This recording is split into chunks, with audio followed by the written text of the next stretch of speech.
ஒரு ஆப்பிளோட விலை 60 ரூபா, ஒரு கொய்யாவோட விலை 90 ரூபா, ஒரு மாம்பழத்தோட விலை 60 ரூபா அப்படின்னா மாதுளம்பழையோட விலை என்ன அப்படின்னு கேக்குறாங்க. எனக்கு எப்படி தெரியும், ஒவ்வொரு நாளும் ஒவ்வொரு விலை மாறுதே அப்படின்னு நீங்க கன்ஃபியூஸ் ஆக வேண்டாம். சோ இது தமிழ்ல கொஸ்டின் பாக்குறத விட இங்கிலீஷ்ல பார்த்தோம்னா ஒரு ஐடியா கிடைக்கும். என்ன ஐடியா அப்படின்னு பாக்குறீங்களா?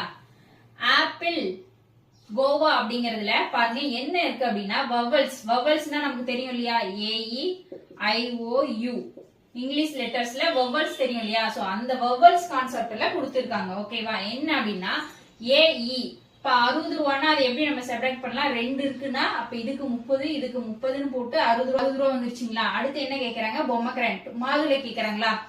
சோ இப்ப அதுல எத்தனை OEAAE. இப்ப 5 இருக்கு. அப்ப 5 30 பாத்தீங்கன்னா 150. இப்ப மாதுளையோட விலை 150. ஓகேங்களா? தேங்க்யூ.